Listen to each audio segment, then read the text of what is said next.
बच्चों की सेफ्टी सबसे पहले। ईद उल अजहा पर आर्जी तौर पर नस्ब झूलों पर पाबंदी आयद कर दी गई। हुकूमत ने बड़ा फैसला कर लिया। तफरीही पार्कों में मुस्तकिल नस्ब झूलों के लिए फिटनेस सर्टिफिकेट्स लाजमी करार दे दिए गए। हुकूमत पंजाब ने ईद उल अजहा के मौके पर अवामी तहफ़्फ़ुज़ को मद्देनजर रखते हुए आर्जी मैकेनिकल झूलों पर मुकम्मल पाबंदी आयद कर दी है। तफरीही पार्कों में मुस्तकिल नस्ब झूलों के लिए फिटनेस सर्टिफिकेट लाजमी करार दे दिया गया है। महकमा दाखिला पंजाब की जानिब से जारी नोटिफिकेशन में कहा गया है कि झूलों के मालिकान या ऑपरेटर्स डिप्टी कमिश्नर से फिटनेस सर्टिफिकेट हासिल करेंगे। जिला इंतजामिया ये तस्दीक करेगी कि हर झूला हिफाजती मयार पर पूरा उतरता हो। ये फैसला इंसानी जानों के तहफ़्फ़ुज़ के लिए किया गया है ताकि किसी भी मुमकिना हादसे से बचा जा सके। तमाम अजला में डिप्टी कमिश्नर्स को हिदायत जारी कर दी गई है कि वो पाबंदी पर सख्ती से अमल दरामद यकीनी बनाए। ये इकदाम अवामी तफरीह को महफूज बनाने की एक कोशिश है,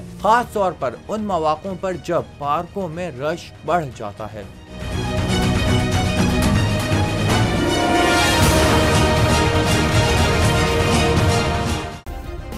सब्सक्राइब करें और बेल दबाएं ताकि कोई खबर रह न जाए।